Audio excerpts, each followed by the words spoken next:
Bienvenue dans cette vidéo consacrée à la résolution des potentiels freins et aux astuces pour devenir un expert sur Coanda 3D.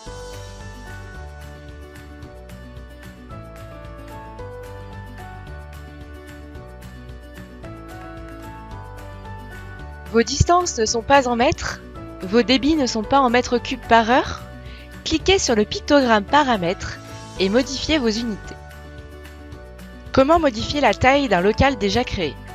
Si je me suis trompé dans le dimensionnement de ma pièce, mais que celle-ci possède déjà des interdits et terminaux, je ne peux pas modifier sa taille. Si mon local est plus petit, je peux placer un interdit. S'il est plus grand, je dois soit supprimer tous ses composants, soit créer un nouveau local.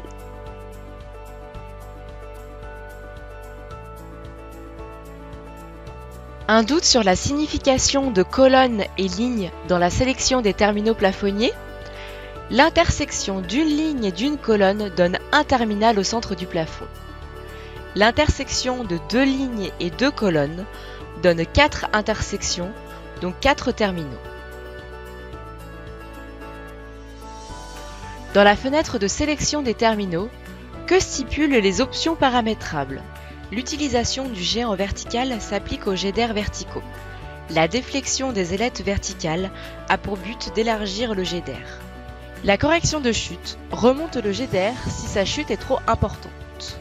La longueur est à saisir dans le cas d'un terminal linéaire. Le réglage des fentes est spécifique au diffuseur à fente.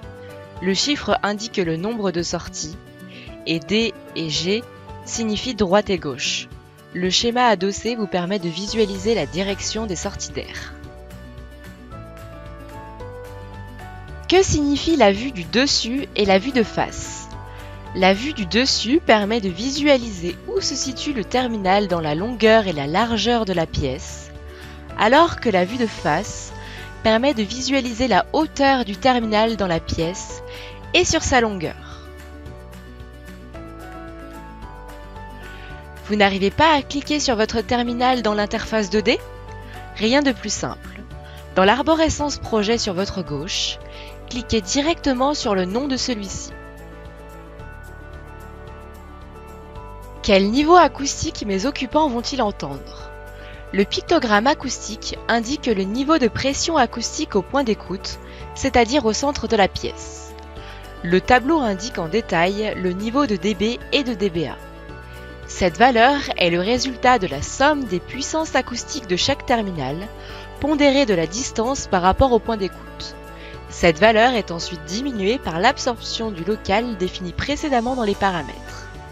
Ce calcul tient compte de l'ensemble des terminaux posés dans le local, incluant donc les terminaux d'extraction et de transfert. Le résultat est présenté en bande d'octaves. Un doute sur l'utilisation du logiciel? Intégré dans l'interface de Coanda 3D, le pictogramme Aide sera présent tout au long du projet afin de vous aiguiller sur la bonne gestion de votre étude de diffusion d'air. À la clé, des explications détaillées, des aides au remplissage des données, etc.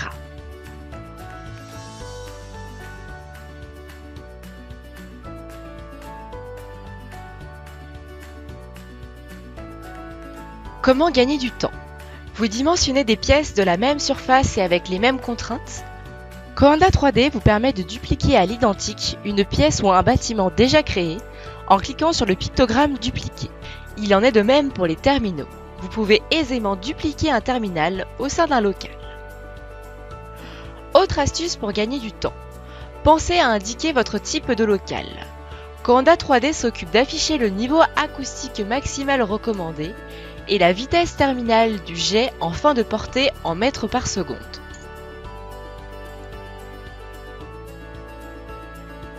Vous avez dimensionné un projet constitué de nombreux terminaux et souhaitez modifier des paramètres communs?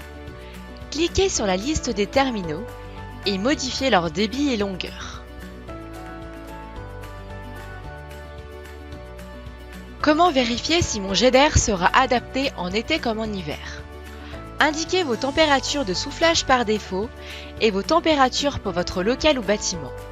Coanda 3D vous permet de visualiser en 3D le jet d'air en été et en hiver, ainsi que son différentiel de température tout au long du jet. Votre local est en forme de L, vous avez des poutres et poteaux, votre local n'est pas parallélépipédique. Intégrez des interdits pour dimensionner votre local au plus près des réalités.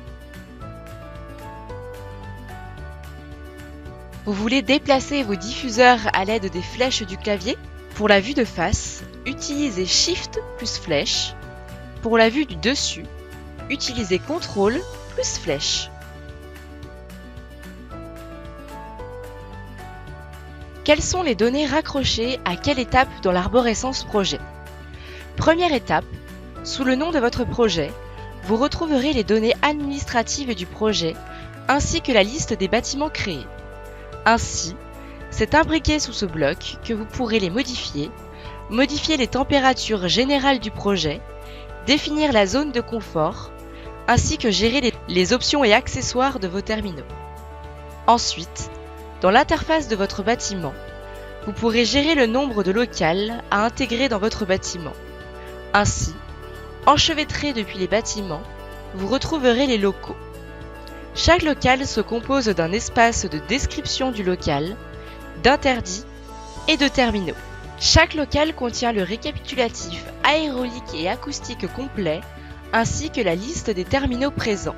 Imbriqué sous le nom du local, vous aurez accès à sa définition, avec son type de local, son absorption acoustique, ses dimensions, rentrerez ses débits de soufflage, d'extraction et de transfert, et vous pourrez également indiquer des températures spécifiques pour le local.